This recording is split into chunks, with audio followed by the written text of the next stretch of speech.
Hello students, welcome back to my YouTube channel professor Shubham Tiwari, जहां पे provide कराया जाता है हमारे कॉमर्स क्लास वाले बच्चों के जितने भी आपके सब्जेक्ट हैं उसके syllabus, paper pattern and most important questions की वीडियो एंड कुछ ऐसे टॉपिक, कुछ ऐसे सब्जेक्ट जिसकी कंप्लीट सीरीज आपको चैनल पे प्रोवाइड करा के दी जाती है।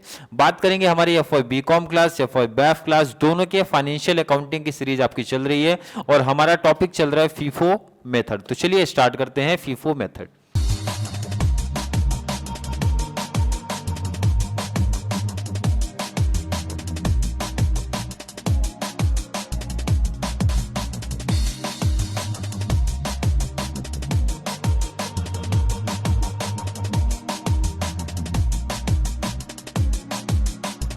सिंपल सा प्यारा सा क्वेश्चन मैंने पिक किया है।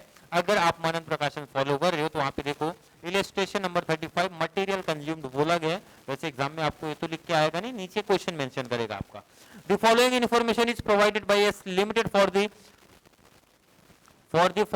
fortnight at April 2014 stock on 1st April 2014 material X 100 units at the rate ₹5 per unit। ये आप लोग को पता है सर, जब ओपनिंग डेट दिया रहता है हमारा कि ओपनिंग स्टॉक होगा हमारा, क्लियर है। उसके बाद परचेज की डिटेल है, सेल्स की डिटेल है, कोई कंफ्यूजन नहीं होना चाहिए। परचेज सेल्स जब दिया रहता है तो सिंपल से सर डेट काउंट करते हैं हम लोग, डे के हिसाब से चलेंगे। पहला 5 है तो 5 की एंट्री, 6 है 6 की एंट्री, 8 की एंट्री, 10 की एंट्री, 12 की एंट्री, 14 की एंट्री। और नीचे बोला calculate using FIFO method of price issue, clear. And second बोल रहे the value of material consumed during the period and last the value of stock of material as on 14/4/2014, मतलब closing stock का concept आपको बोला है, clear. मतलब closing stock find out करना है, फीफो मेथड से फाइंड आउट करना है। एक न्यू कॉन्सेप्ट मटेरियल कंज्यूम की बात किया, बहुत सिंपल कैलकुलेशन से हम इसको फाइंड आउट कर सकते हैं। चलिए क्वेश्चन को साइड करते हैं पहले।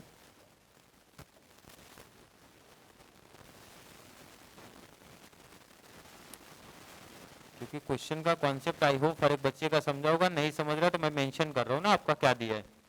अगर बात करो पहले पहले डेट की, 1/4 और आपका डेट क्या है 1/4/14।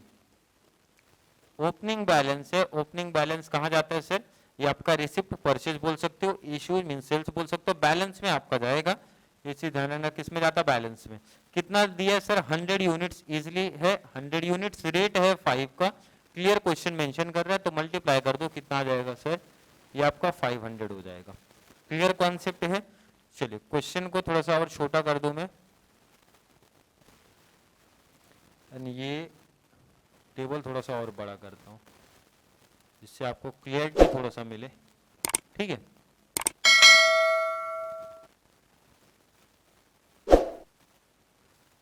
अपना जितना काम है उतना आपको दिख रहा है कि नहीं दिख रहा है सर, परचेज दिख रहा है, सेल्स दिख रहा है। और मैंने बोला था आपको सिखाया कि एक एंट्री होने के बाद एक लाइन ड्रॉ कर दिया करो, क्लियर है। चलिए सर अगला डेट आप काउंट करो, डेट आप देखो क्या दिया सर, परचेज या सेल्स। पहले कौन सी डेट है, परचेज की डेट है सर 5, सेल्स की डेट है 6। तो आप बोलोगे सर परचेज की डेट पहले आएगी, इट मींस आपका पहला डेट आएगा सर 5 वाला, तो 5/4/14 का डेट है। परचेज में कितना दिया है 300 यूनिट से एट द रेट ₹6। काफी इजी कैलकुलेशन है, कैलसी की जरूरत भी नहीं पड़ेगी, 306 मल्टीप्लाई कर लो, आ जाएगा सर 1800। इशू तो हुआ नहीं है। बैलेंस रिकॉर्ड करते टाइम हम करते क्या सर, पहले से जो था 100 यूनिट्स 5 रेट वाला 500, और अभी हमने परचेज किया है सर 300 यूनिट्स 6 के रेट वाला आपका 1800। किसी बच्चे को डाउट नहीं। एंट्री होने के बाद क्या करना है, एक लाइन ड्रॉ कर देनी है आपको, क्लियर है। उसके बाद अगली डेट पे शिफ्ट हो जाओ। परचेज में अगली डेट है सर 8, और सेल्स में जब आप डेट देखते हो 6 है, तो पहले 6 की एंट्री पहले रिकॉर्ड होगी, और 6 पे सेल हुआ है तो ध्यान रखो इधर 6/4/14। जब सेल्स की बात होगी तो आप सेल्स वाले टेबल पे आओगे, मींस इशू वाले टेबल पे आओगे। कितने यूनिट, 250 यूनिट्स। कितना इशू हुआ 250। तो यहां पे आप कैलकुलेशन देखो, इधर पहले इस 100 को निकालो आप, पहले ये 100 यूनिट्स निकला 5 के रेट वाला, ये आपका 500 अमाउंट हो गया। सेल करना है 250, आपने कितना कर दिया 100। अभी बैलेंस कितना बचा सर, 150 बैलेंस बचा, ये आपने 100 निकाल दिया। 150 अब कहां से जाएगा सर, ये 6 वाले रेट से जाएगा, तो आपका हो जाएगा कितना 900। ध्यान से समझना, बहुत सिंपल सा कॉन्सेप्ट है। 100 पहले आप निकालो, जितना बैलेंस बचता है सर 150 बैलेंस है, इसमें से जाएगा 6 का रेट इतना, 300 में से 150 गया तो बैलेंस कितना बचा सर 150, 6 का रेट, और ये कैलकुलेशन में 900 आ गया। क्लियर है? आई होप बच्चों के कॉन्सेप्ट क्लियर होंगे, एक अंडरलाइन कर देना है। क्लियर? बॉक्स आपका हो गया। चलिए अगले टॉपिक पे, 6 के बाद डेट मैच करो फिर से। परचेज में पहली डेट आई सर 8/4 का डेट है, तो आप परचेज में जो डेट आई है वो देखो 8/4/14। परचेज में कितना दिया आप ध्यान से देखो, 500 यूनिट्स है at the rate 7। Easy calculation sir, 500, 7 का रेट, 7 5 कितना होता है आपका 35। क्लियर है? इश्यू में कोई चीज नहीं आएगा। बैलेंस रिकॉर्ड करते टाइम पहले ध्यान दिया करो सर पहले से कितना था, आप बोलोगे 150 यूनिट्स था 6 के रेट वाला 900, और अभी हमने परचेज किया सर 500 7 के रेट वाला, और कैलकुलेशन किया तो कितना आ गया सर 3500। क्लियर कॉन्सेप्ट है? आई होप बच्चों का क्लियर कॉन्सेप्ट होगा। क्लियर है? चलिए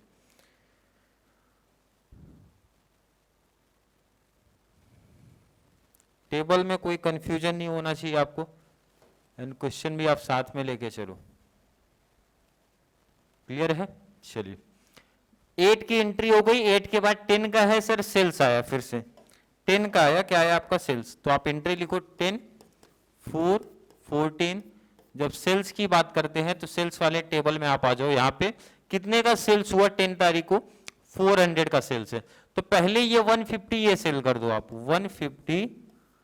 फीफो मेथड यही बोलता है फर्स्ट इन फर्स्ट आउट का कॉन्सेप्ट है, पहला जो आएगा वो पहले जाएगा, तो पहला आपने 150 कर दिया, उसके बाद करना कितना है टोटल ध्यान दो 400, कितना आपने सेल किया सर 150, बैलेंस कितना बचा 250, 150 कर दिया 250, किसमें से करोगे सर ये 500 में से, मतलब रेट कौन सा लोगे सर 7 का, मल्टीप्लाई कर दो तो 25 इंटू 7 जब आप करोगे 41750 आएगा आपका। बैलेंस कितना बचा 500 में से 250 सेल किया तो 250 बैलेंस है सर, 7 का रेट है 1750 आपका बचेगा। क्लियर कॉन्सेप्ट है? आई होप उन बच्चों का 100% क्लियर कॉन्सेप्ट होगा जो स्टार्टिंग से सीरीज देखते हुए आए हैं। क्लियर है ना?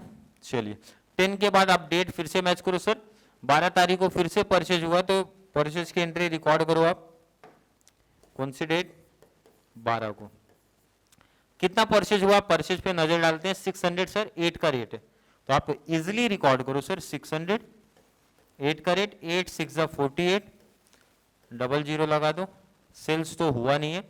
बैलेंस रिकॉर्ड करते टाइम जो पहले से था उसको पहले रिकॉर्ड करो 71750, और यहां पे आपका कितना फिर से परचेज किया सर 600, कितने का रेट सर 8 का रेट है 4800। एंट्री हो गई सर, बिल्कुल एंट्री में किसी बच्चे को डाउट कंफ्यूजन नहीं होना चाहिए। चलिए लास्ट आपकी एक एंट्री है सर, सेल्स आपका आया फिर से 14 का, कभी का है 14 का सेल आया आपका 14 4 14 सेल्स आया, तो सेल्स ध्यान दो कितना है सर 500 यूनिट्स है, तो 500 कैसे सेल करोगे सर, पहले ये 250 निकालो, पहले ये 250 आपको निकालना है, कितने का रेट था 7 का रेट, कितना आया था सर 1750, कितना सेल करना ध्यान से देखो 500, कितना आपका गया सर 250, बैलेंस कितना बचा, तो इजीली आपका आंसर मिलेगा सर 250, और ये किस में से जाएगा सर ये 600 में से जाएगा, इट मींस इसका रेट कितना है सर 8 का, मल्टीप्लाई करो 2000, 600 में से 250 गया, बैलेंस कितना बचा सर 350 का बैलेंस है, क्योंकि 32516 हो गया, कितने का रेट 8 का रेट, और जब आप मल्टीप्लाई करोगे तो 2800। क्लियर है? फाइनल एंट्री होने के बाद फिर से लाइन ड्रॉ करो, और मैंने बोला था क्वेश्चन में कोई डिटेल्स आपसे पूछा हो या फिर नहीं पूछा हो तो भी आप लोग क्या किया करो ना, जो आपका परचेस का टेबल है, चलिए इसको मैं थोड़ा सा शॉर्ट करता हूं आपको दिखे ताकि आई होप दिख रहा होगा, दिख नहीं रहा होगा तो सुनाई तो देगा आपको, क्योंकि आपने टेबल प्रिपेयर कर लिया। तो देखो इधर रिसिप्ट का क्वेश्चन में ध्यान से सुनो, मैंने बोला अगर आपको बोला है नहीं बोला फिर भी आप टोटल कर देना, आप एग्जाम में टोटल अमाउंट कर दो 1800 प्लस 3500 प्लस 4800, टोटल करके यहां पे लास्ट में लिखो कितना आ रहा है, कितना 10,100, क्लियर है ना। उसके बाद आपको सेल्स का टोटल लेना, मींस इशू वाले का टोटल ले लो 500 plus 900 plus 900 plus 1750 plus 1750 plus 2000, और इसका टोटल कितना आएगा,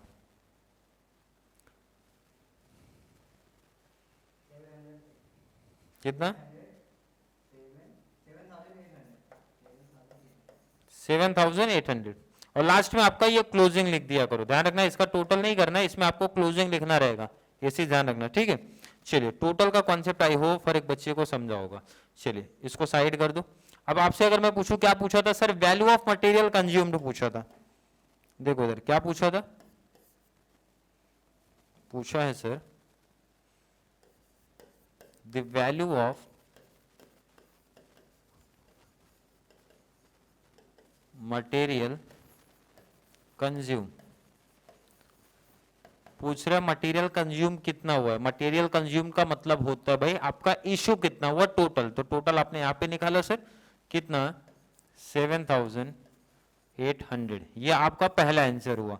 सेकंड वैल्यू ऑफ स्टॉक पूछा था, क्या पूछा था, the value of stock, the value of stock of material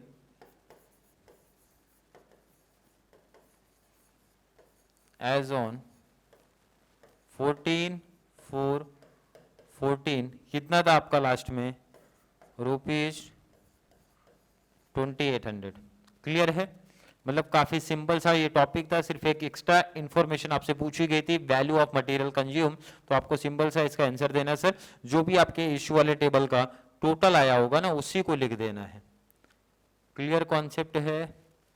चलिए आई होप हर एक बच्चे को आज का कॉन्सेप्ट समझ में आया होगा। फिर भी किसी बच्चे को आज की कॉन्सेप्ट को लेकर कोई भी डाउट, कोई भी कंफ्यूजन अगर क्रिएट होता है तो नीचे कमेंट में ऐड करेंगे, या फिर कॉन्सेप्ट क्लियर है तो भी मेंशन करो सर कॉन्सेप्ट क्लियर है, ताकि इसी तरीके से आगे आने वाली जो भी लेक्चर्स है बहुत स्पीड तरीके से आपको प्रोवाइड करा सकूं। तो चलिए मिलेंगे नेक्स्ट क्लास में जहाँ पे बात करेंगे इसी तरीके से फीफो मेथड बहुत जल्द कंप्लीट करने की कोशिश करेंगे इसको। तब तक के लिए थैंक यू सो मच।